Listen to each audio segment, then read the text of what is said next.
Hello everyone and welcome back to the channel. Today I wanted to bring you the pre-release video on Dehya, and we will be talking about her abilities, how good she is, how bad she is, the best weapons that you can put on her, teams where we will play her, and artifact section, which artifacts we should play, builds, and etc. So nothing else to say, let's get started. First of all guys, I want to talk a bit about how good she is. She is not super great, you know, you probably saw a lot of videos talking shit about her, and while that's quite true, it's true that she can be decent on some teams and do a really good job, and also she's super fun. It's a 5-star. If you like a 5-star, pull for her. You don't have to care about anyone says you. At the end of the day, you don't need any unit in the game. So saying that, I will be showing you the abilities and we will talk about the damage that she does. I did some calculations to show in this video, so let's get into it. Okay, so starting with the talents, first we have the normal attack, pretty standard normal attacks. You deal 4 hits and deal some damage. We're not gonna be using normal attacks on her abilities and kit, so we don't really care about this. The Molten Inferno, it's really easy. It's a lot of tests. Oops, sorry, but it's really easy. First, if you don't have a field, put it so you press the E and you will do a jump and deal some damage and you will create a field. The field, it's basically those damage between the time, so it lasts like 12 seconds and it explodes every 2.5 seconds, so it's 4 times the damage. And while the field is active, we do mitigation of damage, and it has some HP that can absorb. Then we have the Q, the Leonin Bite. It's the ultimate of her. Well, she does automatically will deal 10 attacks with the fistmain's damage. And then when it ends these 10 attacks, it will do one incineration drive that it's exactly the same that here. It's like a jump and it deals some damage. It deals a lot more damage than in this one. As you can see, it deals a lot more. It has HP and a lot of attack more than this one. So it's pretty nice. It's fine. The only bad thing about her ultimate, and probably the worst thing, is that only lasts 4 seconds and you can't trigger Yelan ultimate. You can't trigger a rain source from Chinkyu. You can trigger Ascension 4 from Fischl.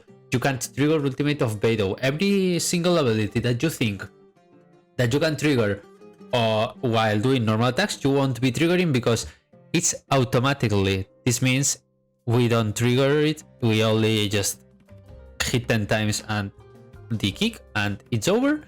So that's a pretty bad take, to be honest. I would like to see that this remakes when it's on the live servers. I would like that it durates a lot more, or not expanding the duration, but maybe being able to control the hits that you can do with the normal attacks, and then you can use it for triggering Chinkyu's rain swords, because if you can trigger Chinkyu rain swords, she can be really better, to be honest. I mean, Dehya can be super great if you can do that.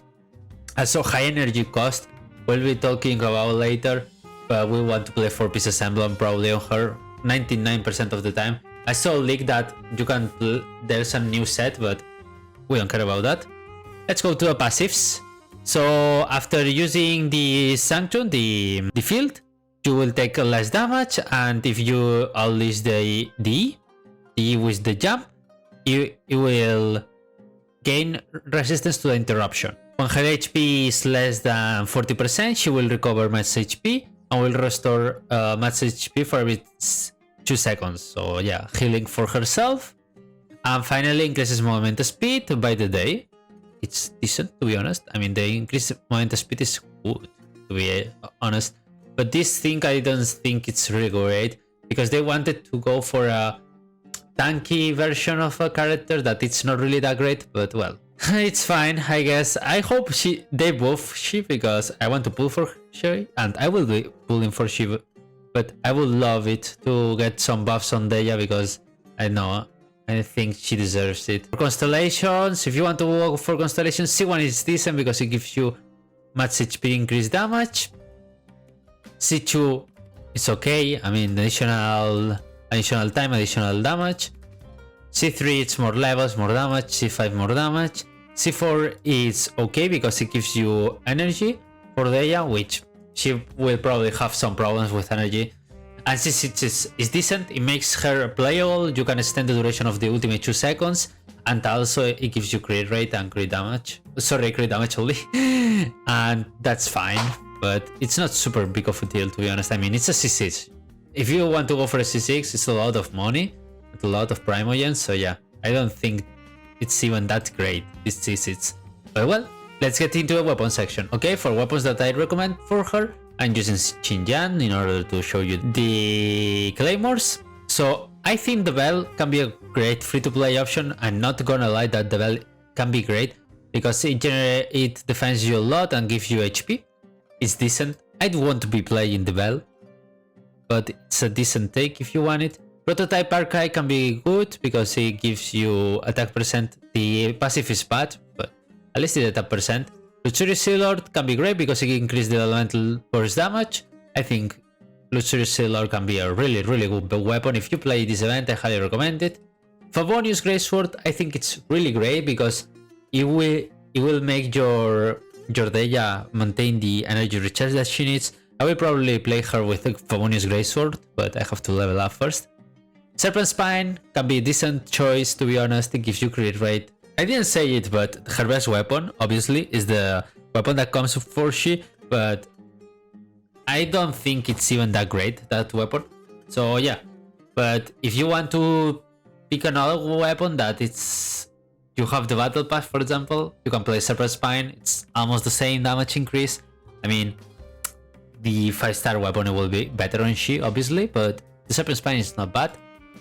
Skyward Pride can help you on doing damage and maintaining the burst with the energy recharge.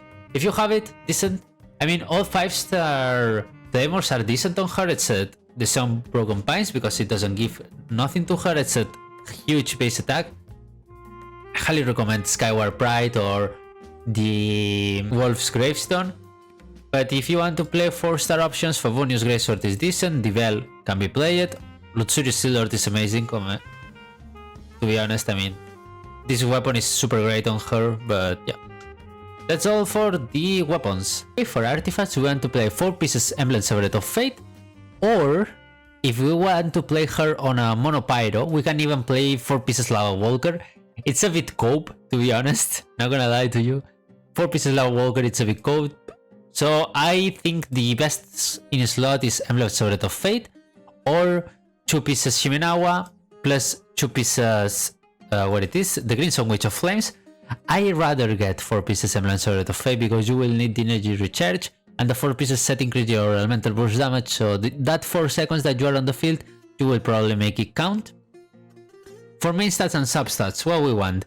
So we want crit rate, crit damage, energy recharge, and HP. That's the 4 things that we want for her. I mean, we can get attacks. Obviously, attacks are decent on her, but getting some HP percent, energy recharge, crit rate, crit damage, attacks, everything is good, even some elemental mastery. So, I mean, you can build her however you want. You don't really need to focus on certain things. I think the main things you want to search is crit rate, crit damage, and energy recharge. Then, if you get HP substats, attack substats is decent, and elemental mastery substats are good too. Okay, on the sense we want energy recharge or HP. I don't highly recommend elemental mastery on Dehya, just because you won't be triggering that much reactions with her. Only if you play C6 Bennett, I see the worth it on playing Sands of an elemental mastery. But if you don't play C6 Bennett, I don't recommend it, to be honest. I only recommend energy recharge and HP are the 2 best on her. Here we want pyro damage bonus, which I don't have here, but we want pyro damage bonus if you have it one, like the dendro that I have here. We don't really need that much HP, and attack percentage not that really great, to be honest. If you want and you don't have a really better pyro bonus percent, I highly recommend going for the attack percent and fuck it. And finally, for the circlet, you want crit rate or crit damage depending on your substats and your weapon. If you play in Favonius, I'd rather get crit rate. If you're playing other weapons that give you crit rate, like her best in slot weapon, that it comes with her on the weapon banner. For the Serpent Spine, I highly recommend getting here probably crit damage instead of crit rate. But yeah, that's all for the artifact sets and build. So let's get into the teams. Okay, so I lied it to you. Let's get into the Edsel section of the video. Just a little bit, just to explain some things. The Dehya that I have been testing is a 200 attack and 30k HP. And I have done all these calcs. We will be supposing that we always crit, so I did 130 crit damage and 100 crit rate. We suppose on these rotations that we always do resistance Bender set and we vape with Mona or Kokomi. The weapon that we will be using is Favonius Sword for this calculation. We only do 2 vapes during the elemental burst. That's because Dehya's internal cooldown is 2.5 seconds, so you vape 1 and after, I think, if I remember correctly, is 7 hits and the 8 you vaporize it. If it's not the 8, it's the 7 or the 6. And then you later do a kick, which all the ultimate with 4-piece assemblage, Severity of Fate and 175 energy recharge is 73k damage with the elemental skill that we trigger every 2 seconds. As I told you, it's 4 triggers, so it's 30k of DPS. So the total damage average per every rotation is 87k with Favonius Sword. I had to say that all these numbers are calculated with talents level 9, so I calculated everything with talents level 9. Important thing, in case you want to crown her, that will be a big damage. And also, I'm using Favonius Sword, so maybe you have another weapon that is more damage focused, so you will deal more damage. Also, I didn't take in account Mona's buffs, Kazuha's buffs, for example, so this damage will be a big increase for that.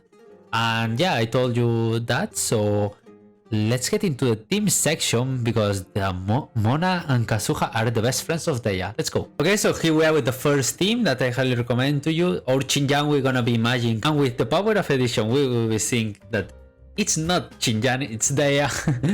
So we're gonna be talking about teams. So this is a pretty standard team. You vaporize Mona hits, so it's decent team. You can be resistant Bender with Kazuha and buff with Bennett.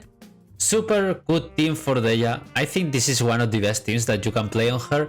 If you don't want to play this, you can also do like this with Zhongli.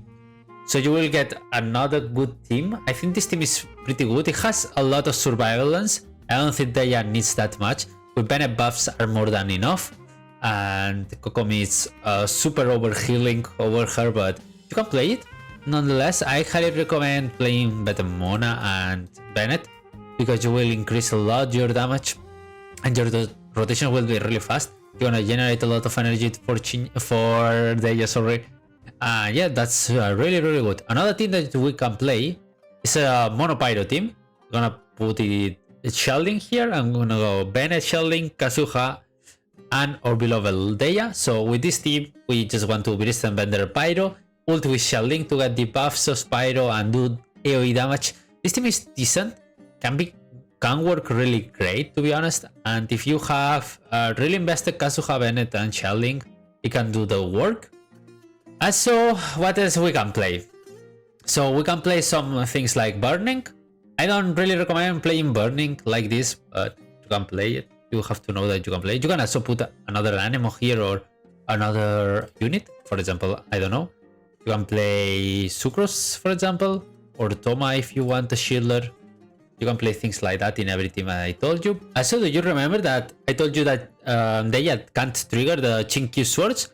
So, well, here is the solution of the problem. You can put here Joy-Miya or Hutao and play a decent team with these 3 of Kore. And when your E of Joy-Miya or E of Hutao is going to expire, you swap to Dehya, and with Dehya you ult and deal a lot of damage and gain some time. And when you come back from Dehya, you have Chinkyu and Zhongli ready, so you can start the rotation over again. I see it like a sub carry that can be played. I think it's pretty fun to play like this. So yeah, this is another team. Let's go to the last one. Do you remember that I told you that there was a team that you can play at her own field with Bennett C6? So this is the team. It's basically a Bargion team with Chinkyu, the Dendro DMC, and Bennett. It's super great, to be honest, this team. But you have to play Dehya full elemental mastery. So you trigger the Bargions with Dehya. The important thing is that you don't want to ult, so you don't really need energy recharge. I mean, you can ult if you like to, but this team is used to not do the ultimate because you don't need it. So you only gonna do the damage with the Dendro cores. Also, you can change the Dendro DMC for Kole or for Nahida. That's actually decent too. And yeah, that's all for the team section. So that's all for this guy, guys. Hope you guys enjoyed the video. Leave a like, subscribe, and if you could help me leaving a comment, liking the video guide, it will help a lot. I think I explained everything about fine. If you have anything to say or that you can pour something to our beloved Dehya and improve her gameplay and things like that, leave a comment and see you guys next video. Bye bye.